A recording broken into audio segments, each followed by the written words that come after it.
Ngayong gabi ang tamang pagkakataon na sabihin ko sa'yo kung anong nasa loob ng basement. Alam kong mahihirapan kang paniwalaan, pero gusto kong pakinggan mo kung mabuti. Hindi pa ba sapat ang yamang mayroon ka? Gaano pa ba kayaman ang gusto mo? Kung narinig mo pala ang tungkol sa alagang aswang ni Don Felipe, sana inalam mo na rin kung paano ang proseso para maipasa sa iyo ang pagiging bagong tagapangalaga ng aswang.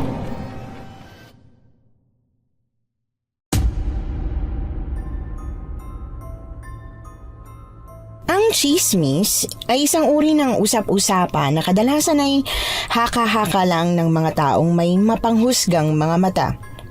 Pero paano kung ang isang tsismis ay katotohanan pala? Mas mabuti bang mapatunayang totoo ito? O karapat dapat bang pabayaang manatili na lang sa mundo ng malikot na pag-iisip?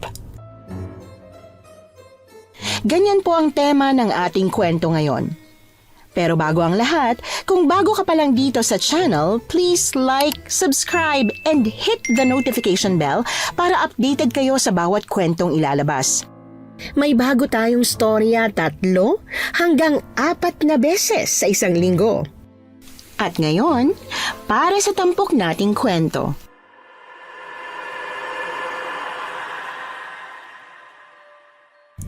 Magandang araw po, Miss Anne.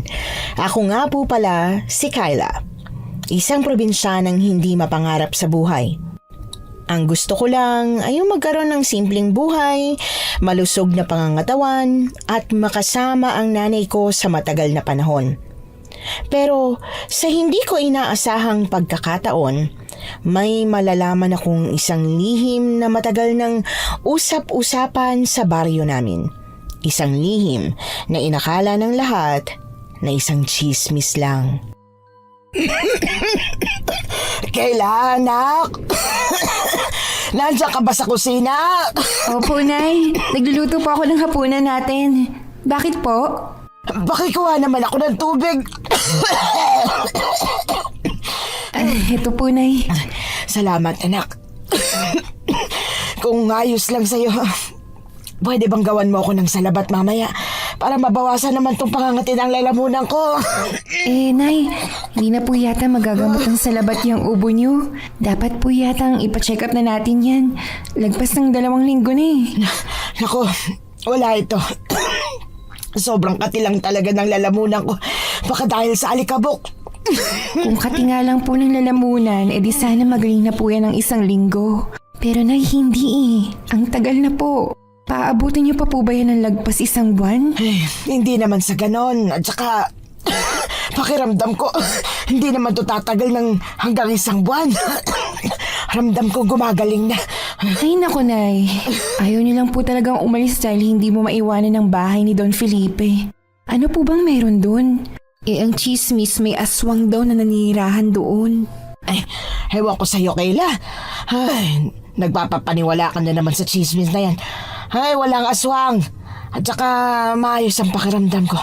Wala kang dapat na ipag-alala. Ay, sige ho.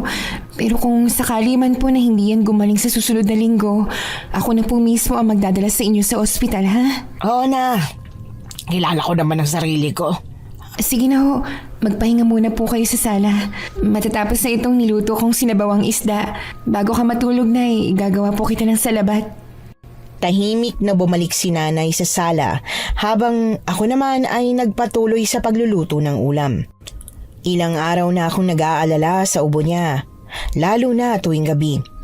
Mabuti sana kung simpleng ubo lang, may kasamang hingal at kung minsan may sinat pa. Alam kong hindi na yon simpleng ubo lang. Pero kahit kasi paulit-ulit ko siyang sabihan na magpa-check up na, minsan nga paalis na kami ng bahay para pumunta sa health center, tinatakasan niya pa rin ako. Kaya wala talaga akong magawa. Tulad ng hinala ko, nagising ako mula sa mahimbing na tulog nang marinig ko ang hinihingal na pag-ubo ni nanay. Hindi ko na sana siya papansinin, kaya lang mas malala ang pag-ubo niya ngayon. Kaya bumangon ako agad at tiningnan siya. Nay, ayos lang po ba kayo? Nay, Diyos ko. Ang taas po ng lagnat mo at nanginginig ka, Diyos ko. Teka lang po, ikukuha kita ng gamot at tubig. Sinasabi ko na nga ba eh. Dapat talaga nagpa-check up ka na, Nay. Ayos lang ako. Hindi po kayo ayos. Nang madiskubre kong nilalagnat si nanay, agad akong tumungo sa kusina para kumuha ng maiinom na tubig, bimpo, at saka maliit na palangganang may maligamgam na tubig para ipunas sa kanya. Mabuti na lang at hindi na siya nag-inarte at ininom agad ang gamot na inabot ko sa kanya. Teka lang po, Nay. Pupunasan po kita. Huwag po muna kayong matutulog ulit, ha? Ayos lang ako. Hindi na kailangan. Nay, huwag naman po matigas ang ulo. Pakiusap naman. Oo na, sige na, huwag ka nang magalit. Bukas sa bukas din ho, magpapacheck up po tayo. Hindi na po pwedeng tumakas dahil bubulabugin po kita hanggang sa bahay ni Don Felipe. Paano po kung... Ay, huwag naman po sana. Alam niyo naman po kung ano yung kinamatay ni Don Felipe, di ba? Tuberculosis, Nay. Hindi malabong mahawa ka nun dahil magkakasama kayo sa bahay noon. Huwag ka namang mag-isip ng ganyan, anak. Okay lang ako. Simpleng ubot lagnat lang ito. Mas mabuti nga mag-isip ng ganito kaysa mahuli na ang lahat, Nay. Bakit po ba kasi ayaw yung magpatingin sa doktor? Ano lang kasi. Aksaya sa magagastos na pera. Tsaka wala akong oras. Marami po kayong oras, Nay. Yung bahay po ni Don Felipe, hindi naman po mawawala yun. Ikandado nyo lang yung gate, wala makakapasok. Samantalang ikaw po mawawala kung hindi natin ipapatingin ka agad itong sakit mo, Nay. At ayoko pong mangyari yun. Sige na, susundin ko ng gusto mo. Ayoko rin namang iwanan ka na wala ka pang asawa at anak. Si Nanay talaga. Kahit may asawa at anak na ako, hindi niyo po ako dapat iwan. Hanggang 100 years old pa po kayo. Abay grabe, ganun katagal pa ako magtitiis sa'yo. Nanay naman. Biro lang anak. Ayos na bang ipinunas mo sa akin? Pwede na ba akong bumalik sa pagtulog? Masama talagang pakiramdam ko eh. Opo, Nay. Sige ho. Matulog ka na para gumana ang gamot na pinainom ko sa inyo. Maaga pa kita gigisingin para maaga tayo makapila sa doktor bukas. Nang makatulog na si Nanay Cora, ako naman ang hindi na makatulog ng maayos dahil sa pag-aalala. Kaya nagsimula na akong magluto ng almusal para iinitin na lang kapag nagising si Nanay. Magdamag ko siyang binantayan. Hindi talaga ako nakakatulog kapag nag-aalala. 6:00 ng umaga nang magising si Nanay. Inasikaso ko agad siya. Hindi rin ako nagtinda sa palengke dahil sinamahan ko siya sa doktor. Hanggang sa malaman na nga namin kung ano ang sakit na iniinda niya. Kita niyo po, Nay. Sabi ko po sa inyo eh. Tama lang na nagpa-check up tayo sa doktor. Ay sus! Madali lang naman ang gamutan ng sakit ko. Baka nga gumaling lang ako sa mga herbal eh. Sana nag-oregano na lang ako. Ang mahal na mga laboratory test. Nay, ano ka ba? Hindi madaling sakit ang pneumonia. At saka narinig mo yung sinabi ng doktor, magpahinga raw po kayo sa bahay. Kaya hindi po kayo pwedeng magtrabaho sa bahay ni Don Felipe. Ako na lang po ang sisilip-silip sa bahay niya. Nako, paano yan? Darating pa naman ang apo ni Don Felipe at ang asawa niya. Kailangan asikasuhin yun. Di ako na po ang bahala. Hindi naman problema po yun. Problema yun, Kayla. Ay, hindi pwedeng ikaw ang mag-asikaso sa kanila. Bakit naman po? May sakit ka. Hindi ka pwede magtrabaho. Basta hindi pwede. Kailangan ako mag-asikaso sa kanila. Sige, ganito na lang po. Kung ayaw mong ako ang gagawa ng trabaho mo, yung best friend ko na lang. Mas lalong hindi pwede. Hindi po ako papayag, Nay. Kung kinakailangan kausapin ko yung apo ni Don Felipe, kakausapin ko siya eh. Di ba po ba nag-usap na tayo na susundin mo ang lahat ng payo ng doktor? Ay nako, bakit ba naman kasi ngayon pa ako nagkasakit eh? Nay, hihintayin niyo pa po bang magalit ako sa inyo? O siya, sige. Wala naman na akong magagawa. Pero may mga kondisyon ako ha. Sige ho. Kung yun lang naman ang paraan para pumayag ka na magpahinga, gagawin kong lahat ng kondisyon na yan. Unang kondisyon, isuot mo ito. Ano po ito, Nay? Basta, di mo pwedeng hubarin yan habang nasa loob ka ng bahay ni Don Felipe. Sige po, madali lang naman pala. At saka, ano pa po ba? Pangalawa, bababa ka sa basement tuwing alas 5 ng gabi at maglalagay ka ng isang buhay na manok. Sa may hagdanan ka lang, hindi pwedeng makaligtaan kahit isang beses. Po, anong gagawin ko sa buhay na manok? Po, ilalagay ko sa basement yun. Ano mangyayari sa manok? Susunod ka ba o ako na lang ang gagawa nun? Sige ho. Pero saan naman po ako kukuha ng manok?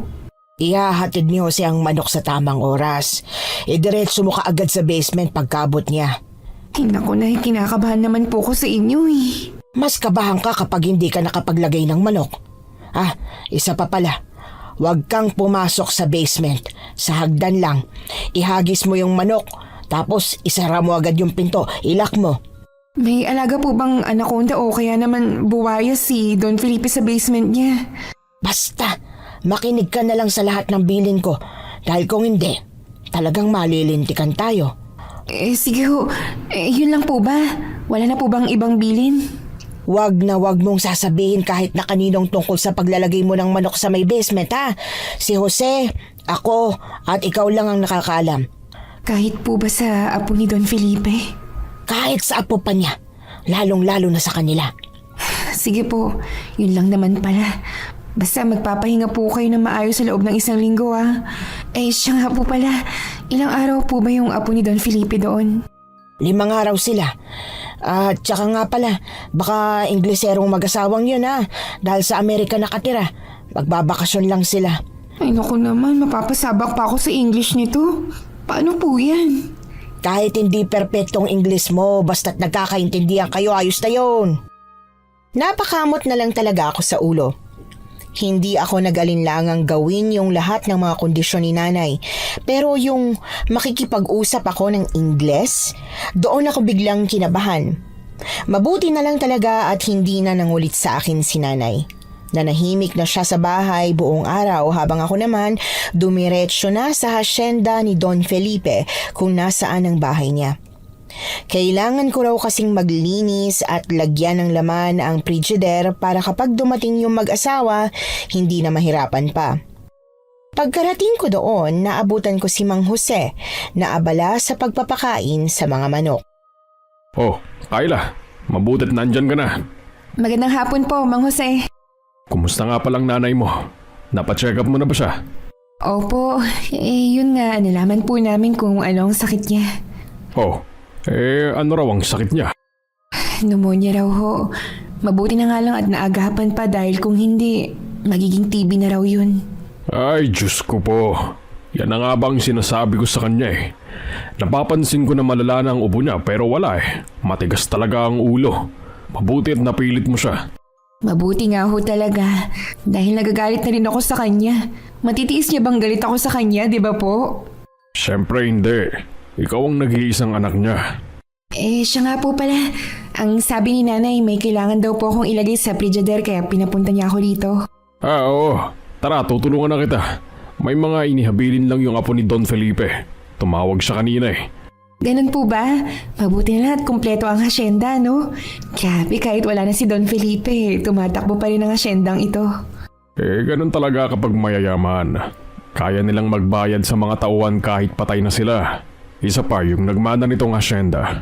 Mukhang matalino naman at siguradong mapapatakbo niya ng maayos ang hasyenda. Kanino pa nga po ba magmamana? Teka lang po, Mang Jose. Yung apo po ba ni Don Felipe? Inglesero? Ay, oo. Nako, dumugo nga ang ilong ko sa kaka-Ingles eh. Mahina pa naman ako sa English. Kayang-kaya mo yan, ikaw pa ba? Oo siya, tapos na akong magpakain ng mga manok. Tara na at kukunin na natin yung mga kailangan para ilagay sa frigidaire. Tutulungan na rin kitang maglinis ng bahay. Ang balita ko kasi maarte daw yung babae. Maarte naman po talaga ang mga mayayaman. Wala na pong bago roon. May karapatan naman silang maging maarte. Tayong mga dukha lang ang wala. Nagsimula na nga kami sa pamimitas ng mga gulay. Sobrang specific ng apo ni Don Felipe sa mga dapat ilagay sa ref. Ipinalista pa kay Mang Jose.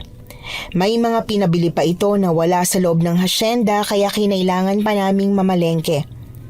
Pagkarating namin sa bahay at pagkalagay ng lahat ng mga pinamili sa loob ng Frigidaire, nagsimula na kaming maglinis. Hindi pa sana kami titigil nang sumapit ang hapon dahil hindi pa tapos, kaya lang biglang huminto si Mang Jose at tila may naalala. Siya nga pala, Kayla. Nasabi ba sa'yo ng nanay mo ang tungkol sa basement at sa manok? Oo nga po pala, no? Mabuti, alam mo na pala. O siya, samahan mo ako at ituturo ko sa'yo kung paano ilagay ang manok dun sa basement. Sige ho, pero pwede po ba akong magtanong tungkol dyan? Kasi wala akong sinabi si nanay. Nako. Pasensya ka na, ha? Kung hindi sinabi sa'yo ng nanay mo, mas lalong hindi ko pwedeng sabihin sa'yo. Kahit konting impormasyon lang po. Pasensya ka na talaga. Pero hindi ko talaga masasabi sa'yo yan. Baka ako naman ang mapagalitan ng nanay mo. Sige ho, grabe din po palang katapatan niyo kay Don Felipe, no? Kahit wala na talaga siya, talagang sinusunod niyo pa rin yung mga habilin niya. Abay, siyempre. Ang laki ng naitulong niya sa amin, no? Napakabait ni Don Felipe. Kaya kahit sa kamatayan, hindi mapuputol ang katapatan namin sa kanya. Sa bagay, tama po kayo. Napakabait nga naman talaga ni Don Felipe. Taon-taon nga, siya ang may pinakamalaking pamasko sa akin kahit hindi ko naman siya ninong. Totoo yan. Dapat kasi, kinuha ng ninong ng nanay mo si Don Felipe. Nahihiya pa kasi siya di sana mas malaki ang bigay sa'yo. Ano ka ba naman, Mang Jose? Kahit ako siguro mahihiya Sa bagay. O siya, eto na ang mga manok. Tara na sa basement. Mang Jose, kung gabi-gabi po kaya kayo naglalagay ng buhay na manok sa basement, hindi po ba mauubos ang manok sa hacienda? Naubos din noon. Pero ngayon, hindi na. Noon kasing naubusan ng manok ang ginawa ni Don Felipe. Nagpagawa siya ng malawak na chicken farm. Pero bawal ibenta ang mga manok na nandoon. Tanging mga itlog lang ang pwedeng ibenta. Kaya hindi mauubusan ng manok. Ganun po ba? Siguro may alagang anaconda si Don Felipe, no? Kasi kung wala, ano? Nasagot ko na yan, Kayla. Kung inaakala mong madudulas ako, nagkakamali ka, oy. Curious na curious talaga ako sa kung ano ang nasa loob ng basement na yon. Pero wala naman akong magagawa kung ayaw nilang sabihin sa akin. Isa pa, baka kung pilitin ko mang alamin, mapahamak pa ako. Hindi ako yung tipo ng tao na pipiliting alamin ang isang bagay kahit paulit-ulit ng sinasabing hindi nga pwede. Hindi ako makulit. Kung ayaw sabihin, edi wag. Ganon lang kasimple. Hindi na dapat pinakukomplikado pa ang mga simpleng bagay. Pagkakuha namin sa manok, dumiretso na kaagad kami sa basement para dalhin yon. Sa totoo lang, habang papasok kami ng basement, nakakaramdam talaga ako ng matinding kilabot. Lalo na nang nasa harap na kami mismo ng pintuan. May 2 pinto doon, sa kaliwa at sa kanan. Ang sabi ni Mang Jose, sa kaliwa raw kami papasok. May susi ang nanay mo nitong basement. Mamaya pagka-uwi mo, mas mabuting kunin mo yon dahil hindi pwedeng mawalan ako ng susi. Sige po, nakalimutan ko rin kasing itanong kay nanay. Oh, ganito ha. Ikaw ang maglalagay nito ng manok sa loob para alam mo na sa susunod. Ayos ba? Sige po, buksan niyo na po ang pinto. Pagbukas sa pinto, ihagis mo na lang ng malakas ang manok para makarating sa baba. Pagkatapos isara mo kagad. Paano po kung hindi umabot sa baba? Pwede bang puntahan ko na lang at ihagis ko ulit? Hindi na, hayaan mo na. Hindi ka pwedeng pumasok sa loob kahit na anong mangyari. Yan ang tatandaan mo. Sige po, Mang Jose. Wala naman pong problema sa akin. O siya, sige, buksan mo na. Kinakabahan ako. Alam ko na may mabangis na hayop sa loob kaya kailangang gawin ko ng maayos ang utos ni Mang Jose. Hindi dapat ako magpadaig sa kaba. Pagtanggal ko ng lock sa pinto, kinuha ko na yung manok. Binuksan ko ang pinto at pumasok. Madilim doon.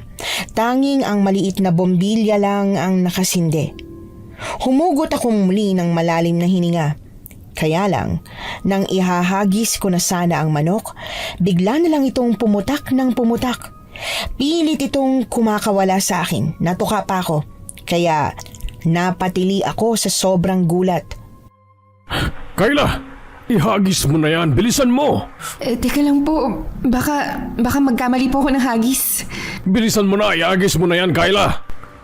Habang patuloy ang manok sa pagputak, nakarinig kami ng kakaiba. May kakaibang ungol na nagmumula sa loob ng basement. Nakaramdam ako ng matinding kaba. Kaya mabilis kong inihagis ang manok, pero nag-feeling ibon siya. Lumipad ito bigla at nakalabas. Naku po! Halika na, Kyla! Bilisan mo!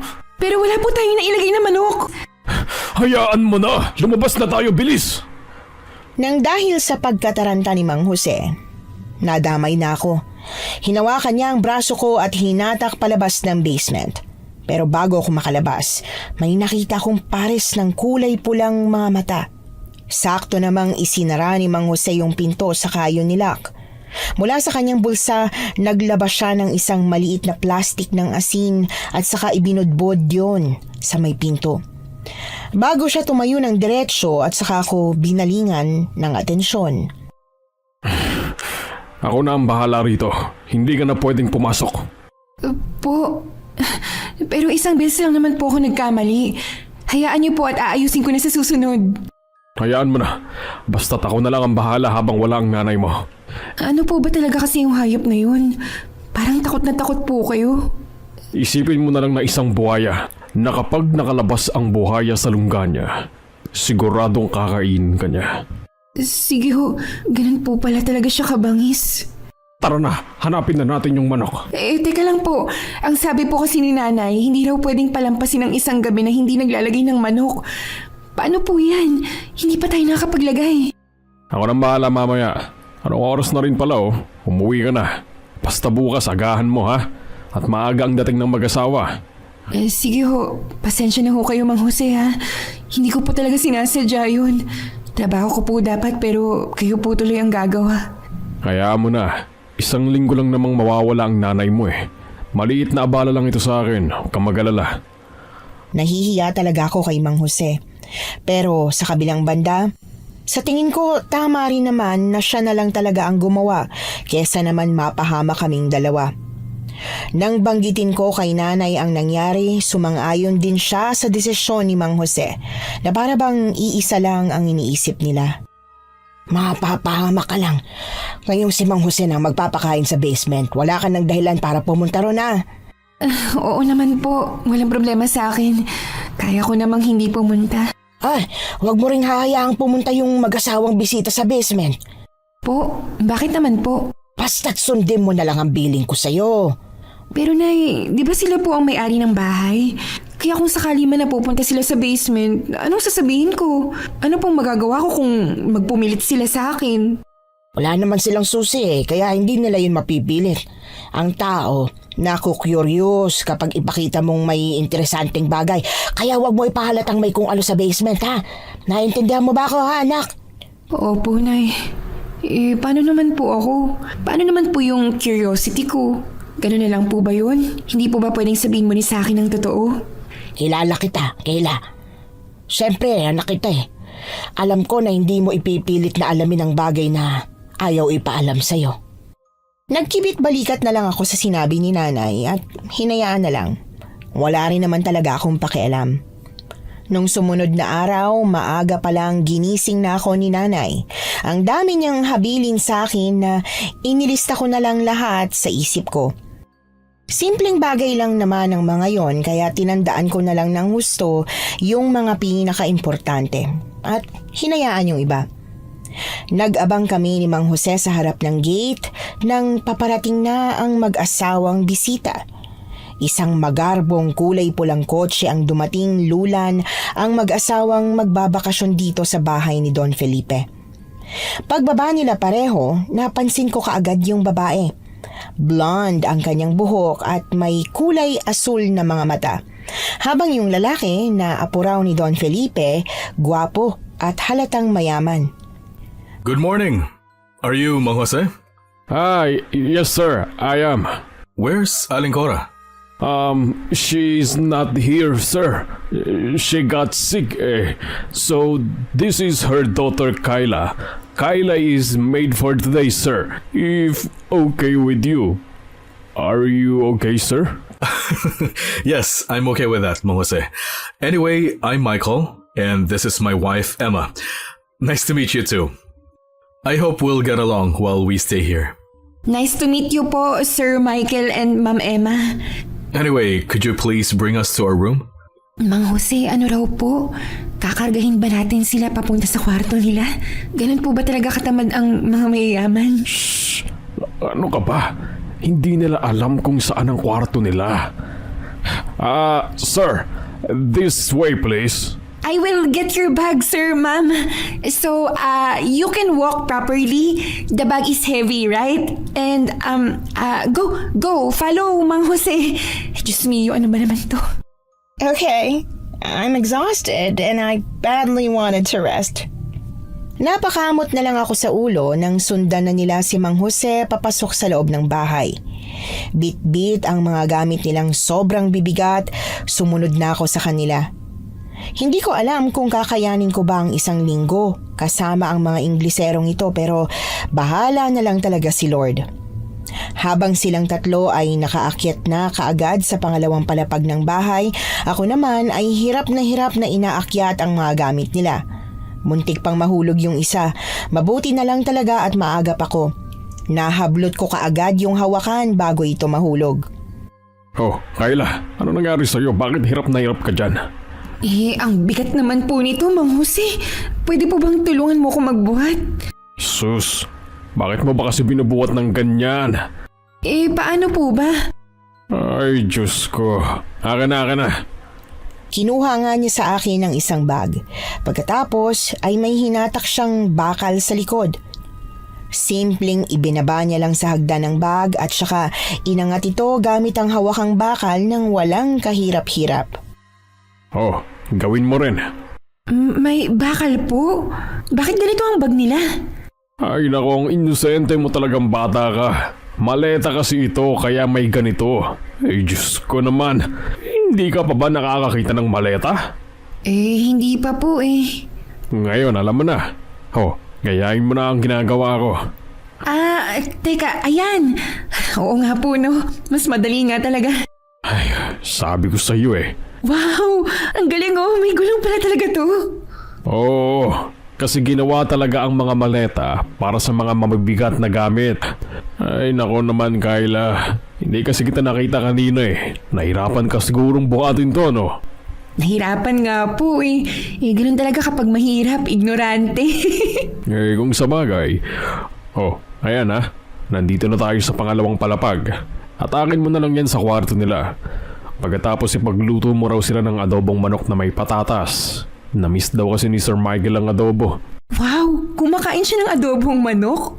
Abay syempre, Pinoy pa rin naman siya, no? Tumira lang naman siya sa ibang bansa pero Pilipino pa rin ang nagpalaki sa kanya. Ganun po ba? Teka, siya nga pala. Kapag may hindi ka naiintindihan sa sinasabi nila, huwag kang mahiyang ipaulit ang sinabi, ha? Kasi paano na lang kung wala ako, di ba? Kaya nga po hindi ko sila maintindihan. Sige na ho, may gagawin pa po ba kayo, Mang Jose? Meron pa. Gusto raw kasi ni Sir Michael na tingnan ang farm. Kaya ipapalinis ko sa mga tauhan ng farm. Mahirap na, baka may allergy pala sa dumi si Sir. Sige ho, Mang Jose. Good luck na lang po talaga sa ating dalawa. Nagtawanan kaming dalawa bago ako tuluyang dumiretso sa kwarto ng mag-asawa. Nagsisi ako na hindi muna ako nagtanong. Ang dali lang palang hatakin ng maleta. Nagpakahirap pa akong buhatin. Ilang saglit pa nakarating na rin ako sa kwarto nila. Kaya lang, nang kakatok na sana ako sa pinto, natigilan ako dahil sa narinig kong sigawan mula sa loob. Hindi ko alam kung anong pinag-uusapan nila pero alam ko at sigurado ko na nag-aaway sila. Ang lakas ng sigawan Parang nagkakasakitan pa. Hindi ko tuloy alam kung paano ko ipapasok ang mga maleta nila. Ilang minuto akong nakatayo lang sa labas ng pinto hanggang sa naisip kong iwan na lang para makapagluto na sa kusina. Wala namang ibang kukuha ng maleta kundi silang dalawa lang. Pero habang abala ako sa paghihiwa ng mga rekado para sa lulutuin kong adobong manok, bigla na lang pumasok si Sir Michael sa kusina. Kyla? Po? Yes, sir. why did you leave our luggage in front of our room instead of taking it inside? I heard that you and Mom is fighting, so I left the luggage. I don't want to enter while you're fighting po. You might get angry. Oh, is that so? Anyway, hindi mo naman kailangang mag-English kapag kausap ako. You can talk to me in Tagalog. I can understand. What? Ano po? Marunong po kayo mag-Tagalog? Hala? Of course. Pinayang mom ko and she taught me at dito rin ako nag-aral mula elementary hanggang high school. Kaya don't worry. Ay, Diyos ko po, patawarin. Sana naman po sinabi niyo kaagad, hindi yung nagpakahirap-hirap pa akong mag-English. Sorry about that. Pero from now on, you can talk to me in Tagalog. By the way, ayos lang ba sa'yo na panoorin kita habang nagluluto ng adobo? Po? Pero bakit po? I just missed how my lola cooked the adobo for me. You know, I used to watch her while preparing it for me. Yung lola niyo po nagluluto ng adobo? Yes. Pero kung naiilang kang may nanonood sa'yo habang nagluluto, it's okay. I can just leave. Ay, hindi po. Sige po, manood lang po kayo. Wala naman pong problema. Alright. Thank you, Kyla. Nginitian ko siya. Pero alam ko na parang ngiting aso lang ang pinakita ko sa kanya. Kasi naman, hindi ako sanay na may nanonood sa akin kapag nagluluto. Inisip ko na lang na wala akong kasama, kaya nagawa kong magpatuloy sa paghahanda. Kaya lang, nang iginigisa ko na ang manok, napansin ko kung paano siyang tumitig sa akin. Hindi ko maipaliwanag pero parang nalulungkot siya, na masaya. Ewan ko, basta parang wala siya sa sarili habang pinapanood ako. Kaya nawala tuloy ang atensyon ko sa niluluto ko at napaso ako sa kawali. Aray ko! Are you okay? Ay, ayos lang po ako. Tumama lang po yung daliri ko sa kawali. Okay na po, normal lang po ito. Ganun ba? Naku, pasensya ka na ha. Parang hindi ka yata sanay na may nanonood sa'yo. Hindi nga po talaga. Alright, I will stop watching you cook. Pero just let me stay here. Nag-away kasi kami ng asawa ko tulad ng narinig mo. And ayoko talaga magstay sa kwarto namin. Ayos lang naman na dito lang muna ako, di ba? Sige ho, wala naman akong choice. Wala naman pong problema. Alam mo, magaan ang loob ko sa'yo. Pwede ba akong magkwento? Ha? Ay, sige ho, ayos lang naman po sa akin. Kasi kami ni Emma, our marriage is not by our choice. Ang lolo ko ang pumili sa kanya at ganun din siya. Kaya madalas, hindi kami nagkakasundo.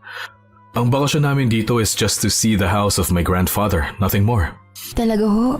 Parang ang lungkot naman nun. Yes, malungkot. Pero nasanay na lang ako dahil wala naman ako magagawa eh. Alam mo, maswerte ka. Malaya kang pumili ng taong pwede mong mahalin at pakasalan. Ay naku sir, wala naman po akong balak na mag-asawa. Really? But why? Sa hirap po ng buhay namin, mag-aasawa pa ba? Mahirap po kayang mag-anak sa sitwasyon namin. That's sad. Akala ko, madali ang maging mahirap. Madali po? Bakit niyo naman po naisip yan? Kasi, kailangan nyo lang magtrabaho, mabuhay at maging masaya. Unlike people like us. Kailangan namin palaging patunayan ang sarili namin. Kailangan kumita ng malaki kasi may mga taong umaasa rin sa amin. We can't be happy. May pera po kayo. Bakit hindi ka pwedeng sumaya? Ang sayo nyo nga po eh. Mabibili mo lahat ng gusto mo. Hindi ko naman mabibili ang kalayaan at kasiyahan. Hindi nyo po mahal si ma'am? Sadly, hindi. E di pakawalan nyo na po siya. Kawawa naman si ma'am. Nagtiis siya sa lalaking hindi siya mahal. Oh, so kinakampihan mo siya? Hindi naman po. Tinignan ko lang po ang parehong panig. Sa tingin ko po kung hindi niyo po mahal ang isang tao, huwag mo na dapat siyang sakalin sa isang relasyon. May choice po kayo, sir. Wala na po si Don Felipe. Pwede niyo na po siyang hiwalayan. Ay, sana ganun lang kadali ang lahat. Ay, luto na po pala yung adobo. Napahaba po pala yung kwentuhan natin. Hindi ko na dinugtungan pa ang sasabihin ko sa kanya dahil sa tingin ko magkaiba kami ng paniniwala. Doon ko lang din na-realize na kahit pala mayaman ka, hindi ka pa rin pala magiging sobrang saya. Akala ko dati kapag marami kang pera, masaya kasi mabibili mo ang lahat. Nagkamali pala ako. Imbis na dalawa sila ni Ma'am Emma na kumain, hindi pumayag si Sir Michael. Gusto niyang kumain ng mag-isa. Nang hindi kaharap ang babaeng hindi naman daw niya mahal. Ewan ko ba, pero mas naawa talaga ako kay Ma'am Emma. Pagkatapos kumain ni Sir, kaagad kong nilinis ang kusina at saka hinugasan ang pinagkainan niya. Pero imbis na umalis si Sir, naroon pa rin siya. Bagay na nakakapagtaka talaga. Sir, kung may kailangan pa po kayo, magsabi lang po kayo ha. Lalabas lang po ako para tulungan si Mang Jose. Oh, about that. Yun nga, inihintay lang kitang matapos. Kasi may kailangan akong tignan sa labas. Pwede bang samahan mo ko? Ay, ano po bang gusto niyong tignan, sir? Yung buong hasyenda sana. Naku po sir, masyado pong malaki ang buong hasyenda para malibot ka agad. Pero kung gusto niyo po, libutin na lang po natin ang parte ng hasyenda na kaya nating libutin ngayon. Tapos po, bukas naman po yung iba. Or we can use my car. Po, sasakay po ako sa kotse? Oh, para mas madali tayong makarating sa dapat puntahan. Nakaramdam ako ng excitement nang malaman kong sasakay kami sa kotse. Sa tanang buhay ko kasi, hindi pa ako nakakasakay sa mamahaling sasakyan kagaya ng sa kanya. Pangarap ko lang yun noon at ngayon, maaabot ko na. Para hindi naman kahiya-hiya, nagpanggap ako na hindi ako na-excite. Nang lumabas na kami ng bahay at dumiretso sa kotse, ako pa sana ang magbubukas ng pinto. Na para bang alam ko yon. Pero nagulat ako dahil hindi yun bumubukas. Kahit na anong hila ko, ayaw talaga. What are you waiting for? Sakay na. Ano po sir, sira po ata yung pintuan. Ayaw bumukas. What? Maayos yan ah. Bubuksan ko, saglit. Oh, ayos naman ah. Bakit po hindi ko mabuksan kanina? Paano mo ba binubuksan? Ano po, ganito po, hinihila ko po. Mabigat lang siguro para sa iyo yung pinto. It's alright. Tara na. Ituro mo na lang sa akin yung daan, okay? Pakisara yung pinto. Opo. Ito na po. Hinila ko ang pinto ng kotse.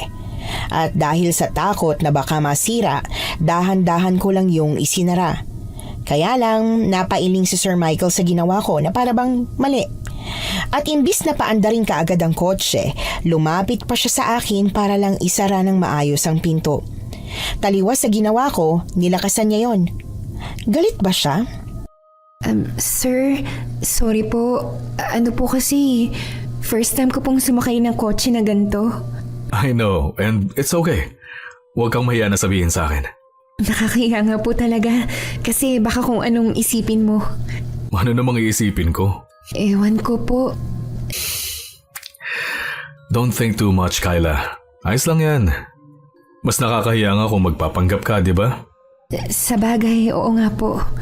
By the way, saan mo ako unang pwedeng dalhin dito? Gusto niyo po ba dun sa maliit na chapel dito sa hacienda? Chapel? May chapel pala si Lolo rito? Opo, nagpatayo po siya para sa mga trabahador para hindi na nila kailangan lumabas ng hacienda para magsimba. May pare? Pumupunta lang po kapag linggo. Sa ngayon po, wala. Alright, let's go there. Hindi ko alam kung bakit ang chapel pa talaga ang naisipan kong una naming puntahan. Siguro kasi gusto kong mapadasal man lang siya sa mga sinasabi at ginagawa niya sa asawa niya. Ayokong manghusga pero ramdam ko talaga na parang nagsisinungaling siya. Pagkarating namin sa chapel, tinulungan niya akong magbukas ng pinto ng kotse. Pinanood ko pa siyang buksan yon at nakita kong may pinipindot siya. Nilalakasan niya ang pagsara para mag-lock. Akala ko talaga dahil galit siya. Pagpasok sa loob ng chapel, hindi ko maiwasang mapatingin sa reaksyon niya. Inakala kong makakaramdam man lang siya ng kahit konting konsensya. Pero hindi. Walang bahid ng kahit ano sa kanyang mukha. Did my grandfather used to come here? Ano po? Come here po. Si Don Felipe. Oo naman po. Pumupunta siya rito palagi para magdasal. Padasalin po kasi siya. Tignan mo nga naman. Ang isang masamang damo, madasalin pala. Masamang damo? Hindi po Mabait po si Don Felipe. Mabait siya sa inyo? He's an evil of the family. Kaya nga wala siyang kasamang kamag-anak sa asyendang to. Ewan ko lang po. Di ba sinabi ko na rin na siya yung dahilan kung bakit ipinakasal ako kay Emma? He wants everything to be under his control. Nagulat na nga lang ako nung malaman kong sa akin ipinamana yung bahay at asyenda niya. Ay, naku sir, ngayon ko lang po nalaman yan. Lumaki po ako nakasambay na si nanay sa bahay niya. Palagi rin po akong dinadala ni nanay sa bahay ni Don Felipe pero kahit kailan po hindi ko po siya nakitang nagalit. Baka kasi ibang tao kayo? Because he never failed to disappoint us. Ito na lang siguro yung pinakamagandang nagawa niya. Ang ibigay sa akin ng asyendang to. Hindi ako nakasagot. Hindi ko kasi mapaniwalaan ang sinasabi niya lalo na at lumaki akong mabait si Don Felipe. Kaya nga kahit ngayong patay na ito, tapat pa rin sila nanay sa kanya. Naglibot-libot kami ni Sir Michael sa hacienda. Marami pa kaming napuntahan tulad na lang ng farm, ng mga bahay ng mga manggagawa, mga bodega at kung saan-saan pa. Sir, kung kayo po pala yung magmamana nitong buong hacienda, ibig sabihin po, kayo na rin po ang mamamahala rito? I'm already managing this. Hindi lang halata pero may ipinapadala akong tao na tumitingin sa kanila. Pero baka sa susunod, ako na mismo. Parang gusto ko na kasing tumira rito. Ah, ganun po ba? Kaya lang, wala po bang nabanggit sa inyo si Don Felipe tungkol sa bahay niya? Wala naman. We never actually talk personally. Palaging ipinag-uutos lang. Bakit? May problema ba? Ay, naku sir, wala po sir. Akala ko meron eh. Susubukan kong tumira rito ng 1 linggo at kung magiging maayos, aasikasuhin ko na yung mga documents ko sa States para makalipat na ako rito. Kasama niyo po si ma'am? Hindi. She has business there. Hindi niya pwedeng iwanan yun. Kaya ako na lang andito palagi. Ayos yun, di ba? Blessing in disguise din talaga na minana ko to. Hindi ko siya sinagot. Parang may iba kasi siyang pahiwatig sa sinabi niya. Bagay na nagpailang sa akin. Pagkatapos ng usapan namin yon, nagpasya na kaming bumalik sa bahay. Agad naming naabutan si Ma'am Emma sa hamba ng pintuan. Katabi niya si Mang Jose na mukhang problemado. Where'd you go? We'll talk inside. And with that woman? Who is she? Your new mistress? No, of course not. Come on, let's go. Naku, lagot ka. Galit na galit si ma'am. Bakit naman po ako lagot? Inilibot ko lang naman po si Sir Michael sa hacienda. Nang nakakotse pa. Aba, ang sosyal mo naman. Hala, si Mang Jose naman kung ano-ano pong iniisip niyo. Hindi po ako ganun. Siya po ang nagsuwestyon na sumakay ako sa kotse para madali lang po kami makalibot. Biro lang, no? Grabe ka naman kung magpaliwanag, parang nahuli ka sa isang kasalanan eh. Eh, oo naman ano. Kilalang kilala kita at hindi mo magagawa ang mang-agaw ng asawa ng iba. Lalo na kung ngayon mo palang nakilala. Ay, selosa po pala ang asawa niya, no? Hindi. Eh, babaero daw kasi yun si Sir eh. Kaya po pala ganun niya ako kausapin. Anong ganun? Basta po. Ay, siya nga po pala. Mag-aalas 5 na, Mang Jose. Yung manok po. Oo, syempre. Hindi ko yun makakalimutan. Siya nga po pala, Mang Jose. Di ba nakausap ko po si Sir Michael kanina at ang sabi niya, may balak na siyang tumira dito. Paano natin maitatago yung tungkol sa basement? Naku po. Mahihirapan ang nanay mo sa trabaho niya. Hindi ito maaari. Yan nga din po ang naiisip ko, sir. Kung bakit ba naman kasi bawal ipaalam. Pwede namang sabihin na lang kung anong klaseng hayop yung nasa basement. Yun ang kagustuhan ni Don Felipe. Isa pa, hindi rin naman kapani-paniwala. Ano pong hindi ka panipaniwala, Mang Jose? Nako basta, wag mo nang alamin. Kung titira man si Sir Michael dito, kami na ang bahalang gumawa ng paraan. Wag mo nang masyadong isipin pa. Inaalala ko lang naman po kayo ni nanay. Alam kong nag-aalala ka, Kayla. Pero ilang dekada na naming trabaho ito. At wala ni isang nakaalam ng sikretong ito, kundi kami lang tatlo nila Don Felipe. Eh kapag po pala may nakaalam na iba, ako po pala yung mapagbibintangan nyo ni nanay. Abay malamang. Eh syempre, hindi ko rin naman po ipagsasabi sa iba. Ang mabuti pa ipagluto mo ng merienda at hapunan ng mag-asawa para naman makauwi ka na. At ako naman ako na ang bahala sa basement.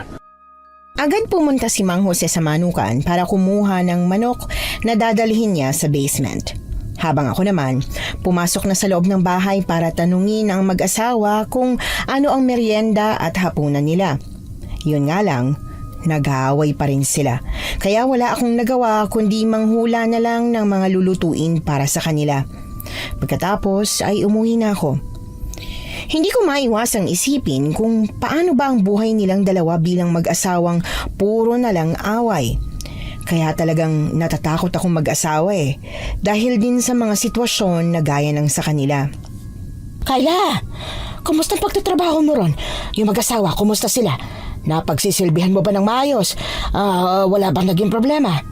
Tarantang-taranta ka naman dyan, Nay. Siyempre naman, nagawa ko po ng maayos yung trabaho ko ron. Kaya wala ka pong dapat ipag-alala. Ikaw, kumusta ka?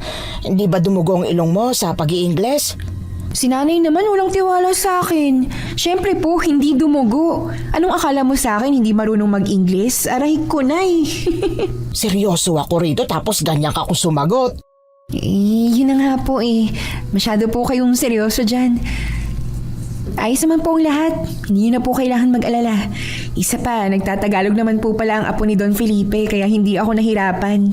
Yun nga lang po, yung asawa niyang babae talagang English spoken in dollars. Pero hindi ko rin naman siya masyadong nakakausap kaya ayos lang po.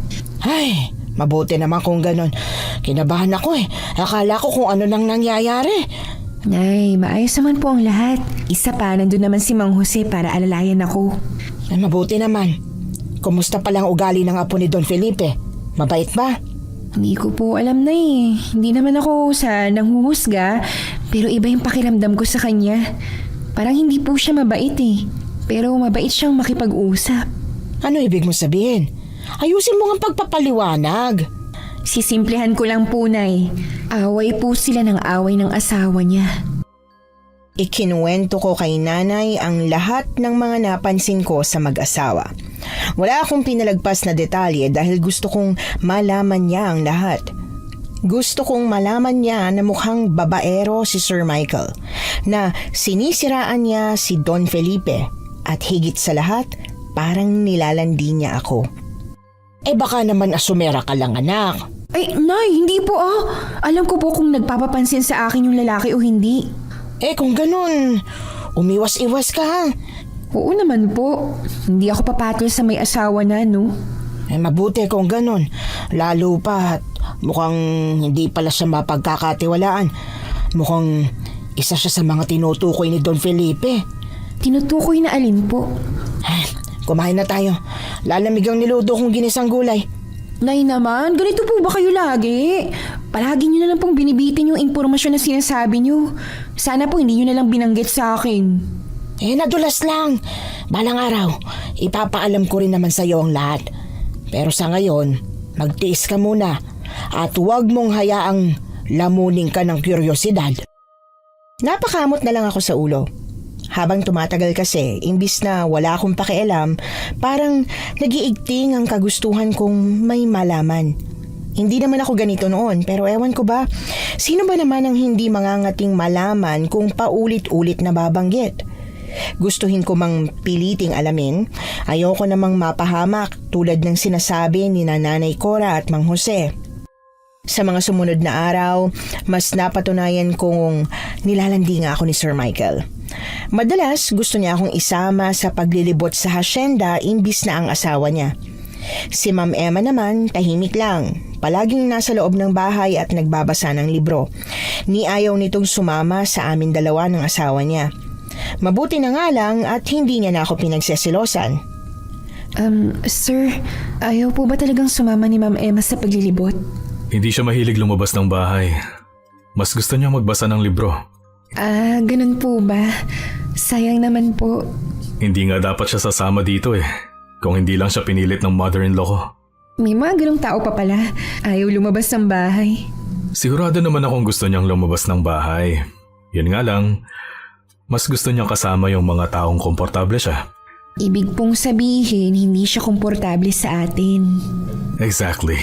Kaya wag mo na siyang masyadong intindihin. Anyway, I have a question. What's Mang Jose doing in the basement every night? Po, hindi ko po kayo maintindihan, sir. I mean, anong ginagawa ni Mang Jose sa basement? Napapansin ko kasi na palagi siyang pumupunta ron. Every single night. Nako po, mas mabuti pong siya yung tanongin niyo kasi hindi ko rin po talaga alam. Hindi ko rin po siya napapansin na pumupunta doon eh. Ano bang meron sa basement? Hindi ba mga lumang gamit lang ang nandun? Oo nga po. Baka may inilalagay lang siyang lumang gamit po doon. I wonder. Can we go there? Hala, naku, sir, baka maghinala na sa atin si Ma'am Emma niyan. Hindi po talaga, sir. Mamayang gabi kapag pumunta na si Mang Jose sa basement, sundan natin siya. I can sense something. Ano naman po yung nasisense nyo? May third eye po ba kayo? Hindi yun ang ibig kong sabihin, Kyla. Pakiramdam ko kasi may tinatago siya. Matagal na pong nagtatrabaho si Mang Jose dito. Sigurado po ako na kung ano man yung ginagawa niya sa basement, hindi naman po masama yun. That's what we'll find out. Nang magkaroon ako ng pagkakataon na makawala mula kay Sir Michael, dali-dali kong pinuntahan si Mang Jose sa farm. Tarantang-taranta ako. Kabadong-kabado ako kahit na hindi ko naman talaga alam kung anong mangyayari sa oras na may makaalam ng tinatagong sikreto ni Nanay at Mang Jose. Pagkarating ko sa farm, abala si Mang Jose sa pagmamando sa mga tauhan ni Don Felipe. Tatawagin ko pa sana siya, pero nang makita niya ako na halatang nag-aalala, walang pagdadalawang isip na tumungo siya sa akin. Oh, bakit? Ano nangyari? Mang Jose, may malaking problema po tayo. Nakikita po pala kayo ni Sir Michael na pumupunta sa basement. Ano ka mo? Paano niya ako nakita? Imposible. Sinisiguro kong abala siya sa ibang bagay bago ako pumunta sa basement. Kaya paano nangyaring nakita niya ako? Hindi ko rin po alam, Mang Jose. Nagulat na lang din po ako nang sinabi niya sa akin. Anong sinagot mo sa kanya? Wala po. Siyempre nagdahilan ako. Kaya lang, gusto niya talagang malaman kung ano yung ginagawa mo roon. Kaya gusto niyang samahan ko siyang sundan ka kapag pumupunta ka sa basement. Kailangan na natin gumawa ng paraan, Mang Jose. O kaya naman, huwag ka na munang pumunta roon ngayong gabi. Hindi pwedeng laktawan ko ang gabi na hindi maglagay ng manok doon, Iha. Pero may paraan. Anong paraan po? Aagahan ko ang pagpunta sa basement. Kailangan mo siyang lituin para hindi niya malaman na pumunta na ako roon. Pagkatapos po, ano pong ipapaliwanag mo kapag kunwaring nahuli ka niya? Lintik, bahala na. Basta hindi dapat tayo mahuli. Hindi ako artistahin. Hindi talaga ako marunong umarte o magsinungaling. Yon ang isang bagay na hirap talaga akong gawin. Kaya nang bumalik na ako sa bahay ni Don Felipe para ipagluto ang mag-asawa, nahirapan akong magpanggap na parang wala kaming balak ni Mang Jose. Habang abala ako sa pagluluto ng kamote Q, nabigla ako nang pumasok sa kusina si Ma'am Emma. Diyos ko po! Mabaging langit! Ano yun? What do you want, ma'am? I'm sorry, did I scare you? No, ma'am. Just a little. Do you want something, ma'am? Like, Is there a hammer here? a hammer? What are you doing to the hammer? I just need to fix something. Could you please find me a hammer? But I don't know where the hammer is, ma'am. I can call Mang Jose to fix, ma'am. It's fine, I can do it. But do you know how to hammer, ma'am? Alam ko! Just find me a damn hammer! Okay po, ma'am. Sorry, I was just worried. But I need to end this cooking, ma'am. Whatever. Leave it. I can find it myself. No, ma'am. I can't leave it or it will burn. I said, hayaan mo na! Napakamot ako nang naiinis na tinalikuran niya ako. Hindi ko alam kung anong trip ng asawa ni Sir Michael. Bakit niya ba ako hinahanapan ng martilyo? Saan niya gagamitin yon? Imbis na problemahin pa, itinuloy ko na lang ang pagluluto. Ang usapan kasi namin ni Mang Jose ay papasok siya sa basement habang kumakain ng merienda ang mag-asawa. Kaya pagkatapos kong magluto, tinawag ko na si Sir Michael at Ma'am Emma. Mabuti na lang at pareho silang sumama. Hindi ko kailangang mag-alala na may isa sa kanila na posibleng makakita kay Mang Jose. Oh, Kyla. Saan ka pupunta? Po, maglilinis lang po ako sa bakuran. Pagkatapos magluluto na po ako ng hapunan ninyo. Hayaan mo na muna yon. Halika, maupo ka at sabayan mo na muna kaming kumain ng merienda. Pero nakakahiya naman po. Don't worry about me, Kyla. You can be comfortable around me. About earlier, I'm sorry if I raised my voice. I was just a bit, frustrated because you can't understand me. Ano po? Ano raw po, Sir Michael? Ang sabi niya, maging komportable ka raw sa kanya at sorry daw at napagtaasan ka niya ng boses kanina. Ano bang nangyari? Naghahanap po kasi si Ma'am ng martilyo. Oh, so you're doing it alone? What? They shouldn't find out. Nakapagtataka na hindi sila nag-aaway. Habang nakatingin sila sa isa't isa, para bang sa pamamagitan nun nagkakaintindihan sila. Alam ko kung anong ibig sabihin ni Ma'am Emma. Hindi ako magaling sa Ingles pero naiintindihan ko naman ng simpleng sentence. Anong hindi namin dapat malaman? Tulad ba namin, may itinatago rin silang mag-asawa? Kinakabahan man, nagpatuloy ako sa pakikipag-usap sa kanila. Nakatulong na nahihirapan akong magsalita ng Ingles sa kabang nararamdaman ko. Para tuloy akong kinakabahan lang talaga dahil sa English Carabao ko. Nang matapos na sila sa pagmimerienda, umakyat na si Ma'am Emma sa kwarto niya, habang kami ni Sir Michael ay naiwan sa sala. It's time. Ito yung oras na pumupunta si Mang Jose sa basement. Kailangan na natin siyang abangan sa labas. Pero sir, hindi po ba dapat kausapin niyo na lang si Mang Jose kaysa huliin siya ng ganito? I will talk to him once we catch him. Hindi ko naman siya pwedeng pagalitan ng wala akong pruweba, di ba? Kung sa bagay, tama naman po kayo. Tara na, baka hindi natin siya maabutan. Hindi ako mapakali habang nakasunod kay Sir Michael. Alam ko na may plano si Mang Jose, pero natatakot ako na baka magkamali siya at mahuli kami. Pero sa kabilang banda, ewan ko ba, nasasabik din akong malaman kung anong klaseng hayop ba ang inaalagaan nila sa loob ng basement. Kasi naman, kung sinasabi lang nila sa akin ang totoo, mas mapapadali sana para sa akin ang tulungan silang magtago. Baka makaisip ako ng magandang paraan. Kaso hindi. Maski ako, hindi ko alam kung ano ang kailangan kong protektahan. Dumaan kami sa likod ng bahay imbis na sa main door. Doon ko nalaman na alam ni Sir Michael ang pasikot-sikot ng bahay kahit na hindi ko pa naman siya inililibot dito. Naghintay kami sa likod ng pader malapit sa back door. Ilang saglit pa dumating na si Mang Jose na may dalang manok. Inilibot niya ang paningin niya sa paligid. Nagpapanggap na kunwari ay tinitingnan kung may tao ba. What I'm curious about is, bakit palagi siyang may dalang manok? Sir, baka naman po yung best friend niyang manok yan. May best friend siyang manok? Opo, kung ang aso po at pusa ay pwedeng maging best friend ng tao, syempre pwede rin po yung manok. Ganun ba yun? Oo naman po, subok ko rin po yan. Hindi pa rin ako kumbinsido. I wanna see what's inside the basement. Ano po bang naiisip mong nasa loob ng basement? Wala akong idea. At wala rin akong idea kung bakit may dala siyang manok. Tara na, sundan na natin siya. Lagpas 1 minuto yata ang pinalipas namin bago sumunod kay Mang Jose. Marahan niyang binuksan ang pinto saka pumasok. Maingat at tahimik kaming naglakad papasok hanggang sa marating namin ang 2 pinto na ang isa ay pababa sa basement. Inilibot ko ang paningin ko sa paligid pero hindi ko nakita si Mang Jose kaya mas lalong tumindi ang kaba ko. Lalapit na sana ako sa kaliwang pinto pero nagulat ako nang buksan ni Sir Michael ang kanang pinto at saka ako nilingon. Bukas ang pinto na to. Mukhang nandito si Mang Jose. Tara, Kyla. Pero sir, baka...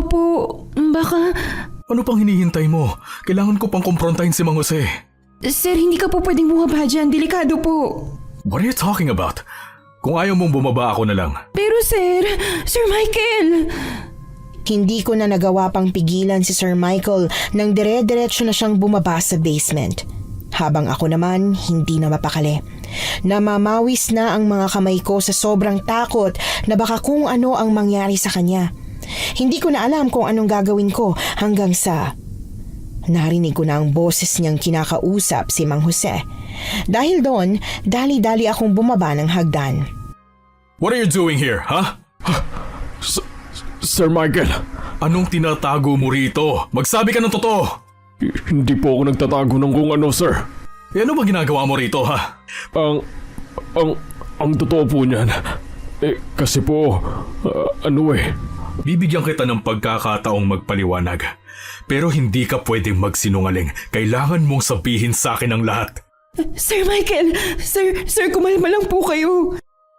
Nang sumunod ako kay Sir Michael pababa ng basement, bumungad sa akin ang mga nakatambak na lumang gamit. Pero imbis na ituon doon ang atensyon ko, bumaling ako kila Sir Michael at Mang Jose na nasa gitna ng basement. Sa isang lamesang puno ng kung ano-anong gamit, naroon si Mang Jose habang hawak ang manok niya. Sir, wala naman po akong ginagawang masama rito. Ba't nandito ka nga? Bakit sa basement pa? Utos po sa akin ni Don Felipe bago siya yumao. Pinapalinis niya ang basement. May mga gamit akong kinukuha rito at saka inilalabas para ibenta.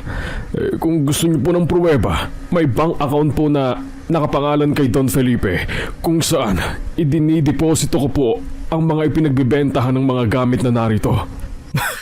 Hindi mo ako maloloko, Mang Jose.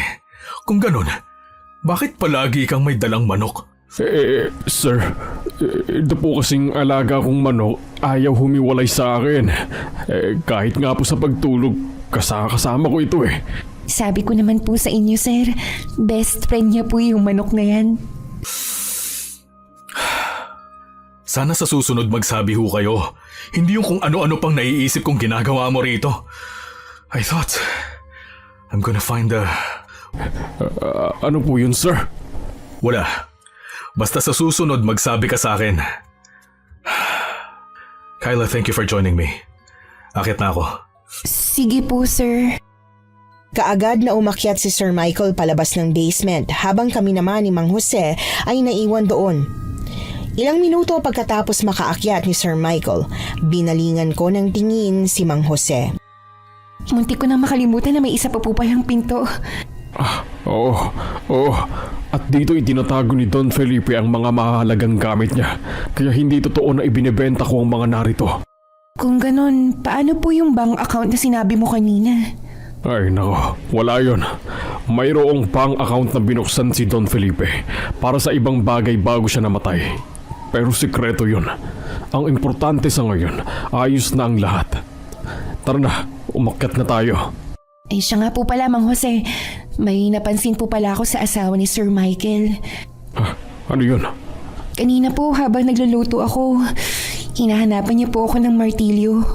At ano naman ang gagawin niya sa martilyo? Yun nga po hindi ko po rin alam dahil nung tinanong ko siya, nagalit pa sa akin. Ay, nalintigan na. Bakit hindi natin naisip yun kagad? Ang alin po? Nakatingin lang tayo palagi kay Sir Michael. Hindi natin tinignan ang asawa niya. Ibig niyo po bang sabihin, yung asawa niya nakakita sa inyo na pumunta ka sa basement? Malamang. Pero bakit naman po sasabihin ng asawa niya ang tungkol sa pagpunta mo sa basement? Magkaaway nga po sila lagi. Mukhang palabas lang nila ang lahat, Kyla. Hindi ko po maintindihan. Ngayong gabi umuwi ka sa bahay ninyo, Kyla, at sabihin mo sa nanay mo ang lahat ng nangyari. Pagkatapos palihim kang bumalik sa asyenda. Pero bakit naman po? Dahil mukhang balak nilang buksan ang kandado ng basement. Kapag nabuksan nila ang kandado at bumaba sila sa kabilang kwarto, malilintikan na. Hindi ko maiwasang mapatingin sa pader na nakapagitan sa kwartong kinaroroonan namin at sa kwarto kung saan nagdadala si Mang Jose ng mga manok. Hindi man nila tuluyang binabanggit sa akin kung anong naroon, alam ko namang delikado yon. At kung magpumilit ang mag-asawa na pumasok sa isang kwartong hindi dapat nila pasukin, tiyak na talagang mapapahamak sila. Sinunod ko ang habilin sa akin ni Mang Jose na umuwi na ng bahay at sabihin kay nanay ang mga nangyari. Halata naman sa mukha ni nanay ang pagkataranta. Kaagad siyang pumasok sa kwarto niya at may hinalughog sa ilalim ng papag niya. Doon ko lang nakita ang isang baul na kahit kailan ay hindi ko pa nakikita. Sa loob nun ay may kung anong mga gamit, tulad na lang ng isang punyal. Anak, halika rito. Nay, pinakaban niyo naman po ako. Hindi ka pwedeng pangunahan ng kaba, anak. Dahil kung kakabahan ka, mamamatay ang mag-asawang yun ngayong gabi. Ano pong ibig niyong sabihin? Ngayong gabi ang tamang pagkakataon na sabihin ko sa iyo kung anong nasa loob ng basement.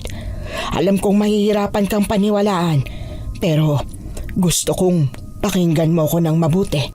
Nay, ano po ba talagang tinatago niyo ni Mang Jose? Nagtatago at nag-aalaga kami ng isang aswang. Ano? Nay, wag naman po kayo magbiro ng ganyan. Wala akong panahon para magbiro, Kyla. Nagsasabi ako sa iyo ng totoo. Ang aswang na yon ay ang aswang na nagpayaman kay Don Felipe. Aswang na nagpapayaman? Oo, sa maniwala ka man o hindi, totoo ang bagay na ito. Galing sa mahirap na pamilya si Don Felipe. Sabik na sabik siyang yumaman. Kaya nang may isang babayang nag-alok sa kanya na mag-alaga ng aswang kapalit ng kayamanan, agad siyang pumayag. Pero ang hindi niya alam, hindi pala madali ang pag-aalaga nito. Kailangan niyang mag-alay ng manok araw-araw at sarili niyang dugo kada buwan. Mag-iisang buwan na pong patay si Don Felipe. Ibig sabihin po, kailangan na ng aswang na yun ng dugo niya. Hindi lang yun, Kyla. Kapag hindi nakakatikim ng dugo niya ang aswang, unti-unti itong magagalit at isa-isang kakarmahin ng mga kamag-anak niyang nakatikim ng yaman na nanggaling sa aswang. Bakit hindi niya na lang po patayin yung aswang na yun? Hindi basta-bastang napapatay ang aswang na yun, Kyla. Mabangis yun at talagang mailap. Ilang beses na niyang sinubukan pero paulit-ulit itong nabubuhay. Nang sumangguni kami sa isang albularyo, isa lang ang natatanging paraan. Ano po yun ay? Dapat gawin na po natin.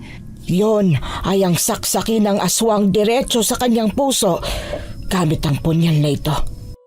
Kitang-kita sa mga mata ni nanay na seryoso siya sa mga sinasabi niya. May mga pagkakataon naman na mapagbiro si nanay pero ngayon, wala akong nahihimigan sa tono niya na hindi totoo ang mga sinabi niya. Naghintay pa ako na sabihin niyang joke lang pero hindi talaga yun nangyari. Sa halip, inabot niya sa akin ng punyal at saka kami nag-umpisang maghanda ng kung ano-anong pangontra sa aswang. Ibig sabihin lang po, totoo pala ang chismis noon na may alagang aswang si Don Felipe. Oo, anak. Pero pilit lang tinatabunan ng ibang balita para hindi malaman ng ibang katotohanan. Minsan po pala ang chismis, hindi lang pala talaga chismis, no? Pero may mga katotohanan kasi na mas maiging isiping chismis na lang. Katulad nito. Hindi po ba kayo natatakot noon na baka makain po kayo ng aswang na inaalagaan ninyo?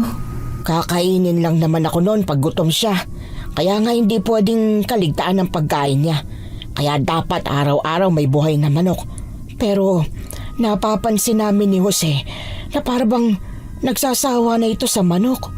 Ilang buwan niyo na po ba siyang pinapakain ng manok? 10 taon na.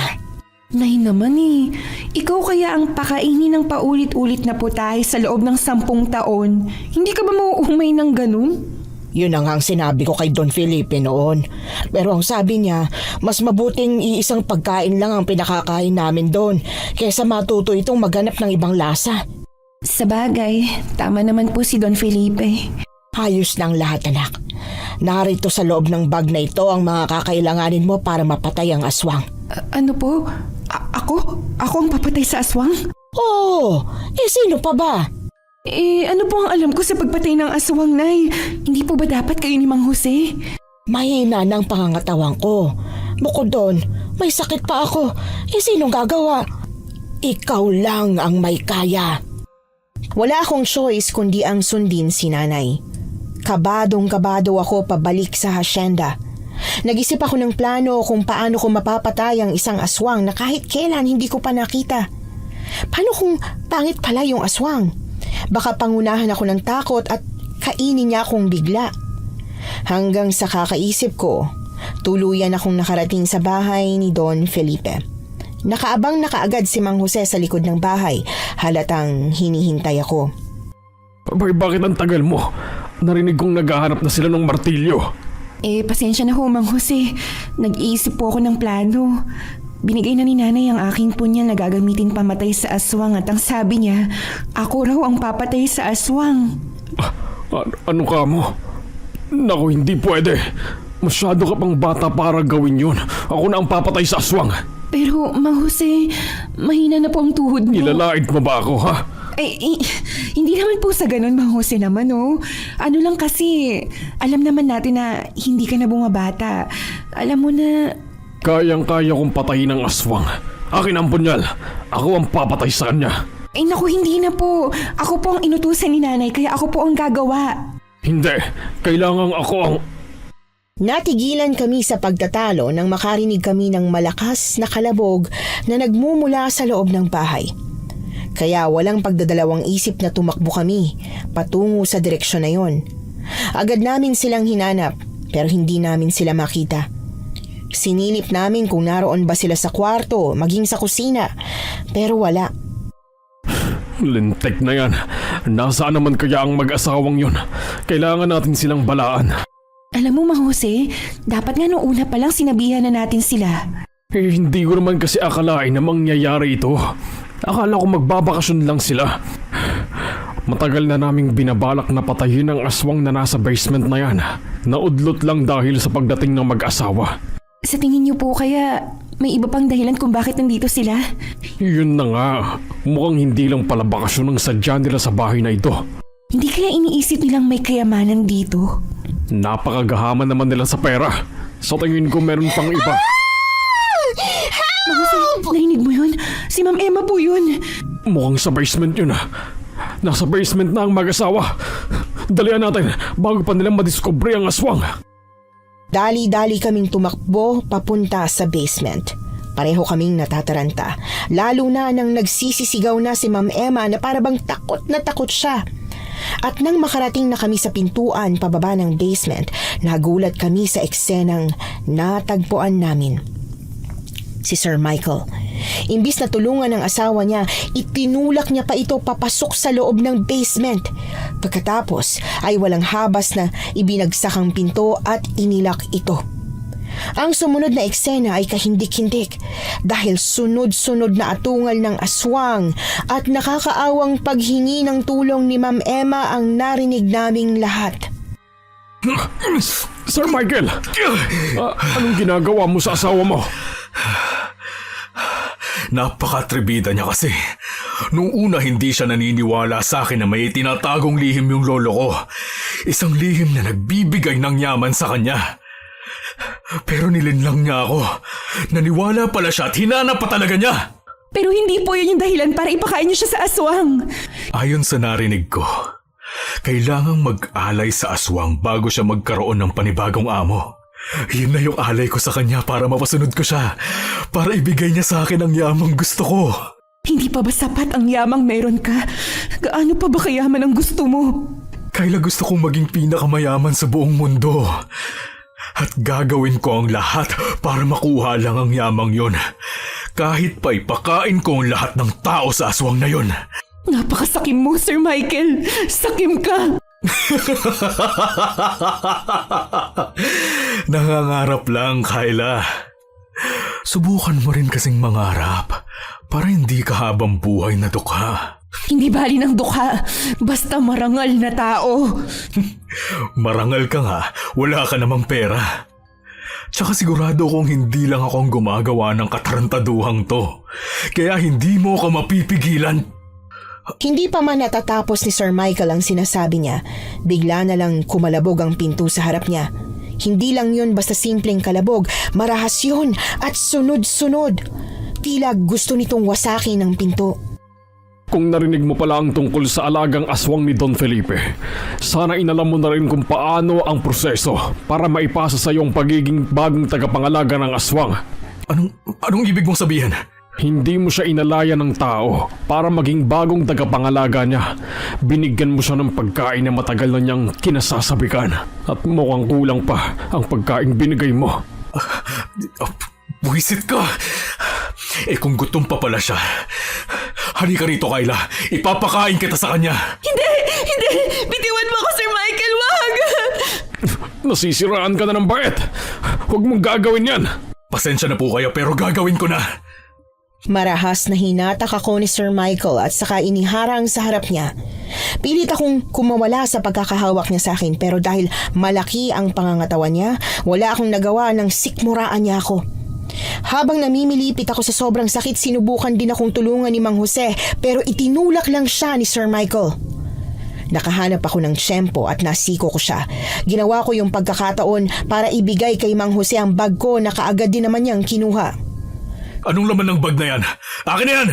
Kung may dapat ialay sa aswang, ikaw dapat, John Michael. At kayo ang magiging mayaman? Ay, ambisyoso ka naman pala, Mang Jose. May ambisyon din ako, pero hindi kasing taas ng sayo. Kasunod ng sinabi ni Mang Jose, nawasak ng aswang ang pinto. Sabay-sabay kaming napasinghap nang makita ang nakakakilabot na itsura ng aswang. Ang katawan nito ay pangtao lang din, pero sobrang payat.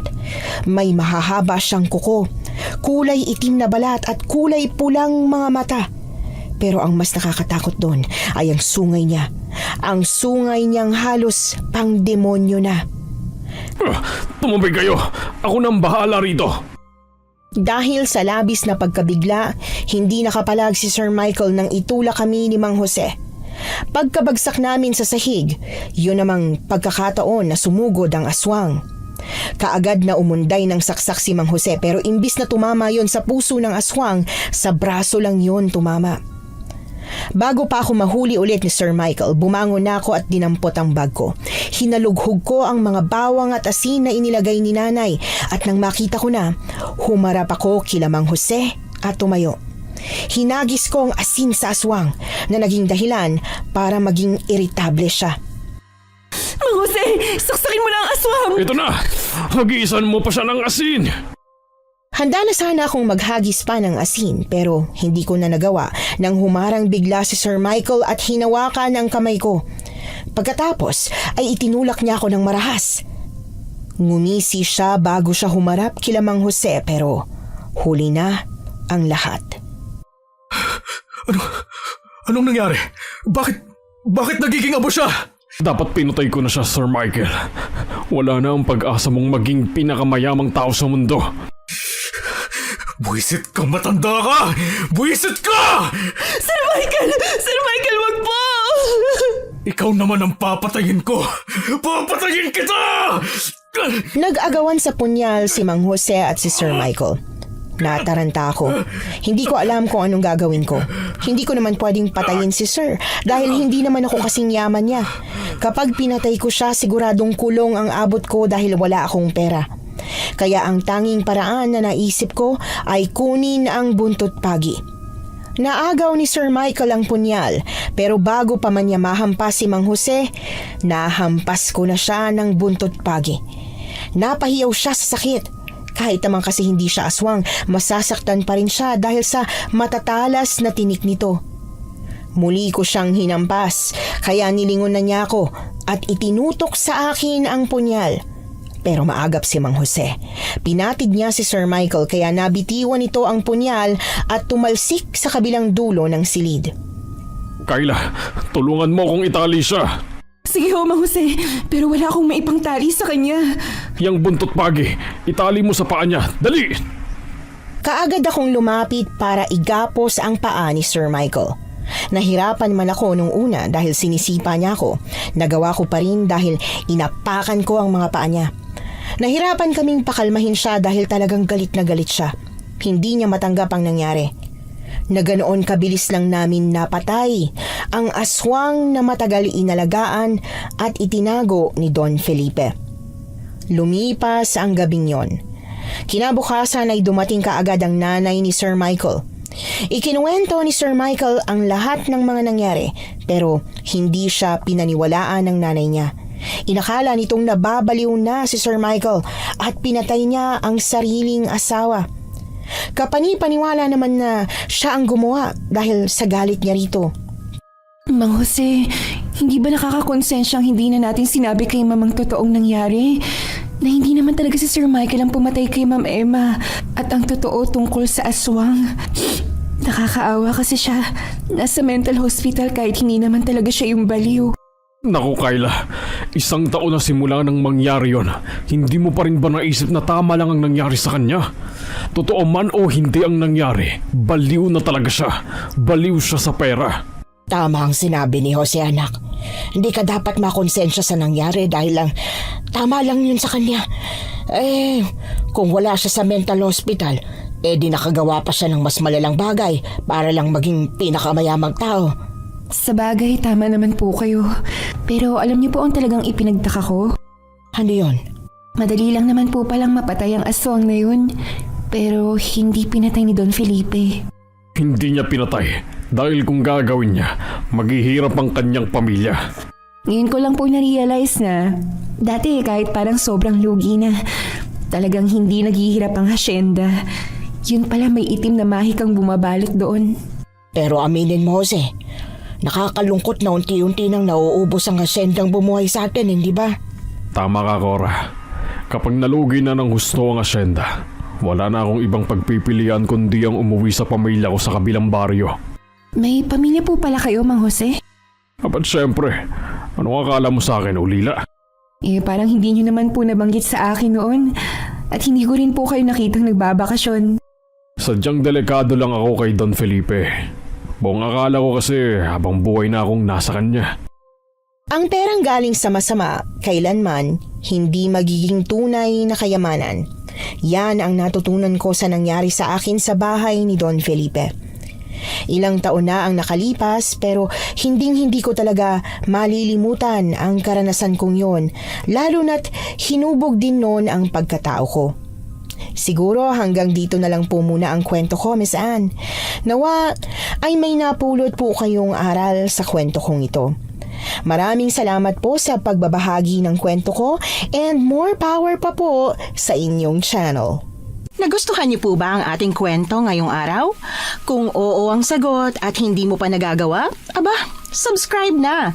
Click the notification bell para updated ka sa tuwing maglalabas kami ng bagong kwento.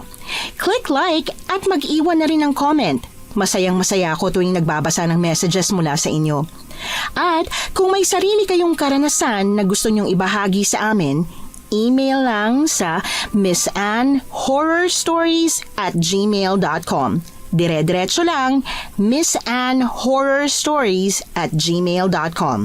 Malay nyo, sa susunod, yung kwento na ninyo ang binabasa namin para sa ating mga tagapakinig. Hanggang dito na lamang muna at muli po, ito po ang inyong si Miss Anne. Nagpapasalamat sa inyong patuloy na pagmamahal at pagsuporta.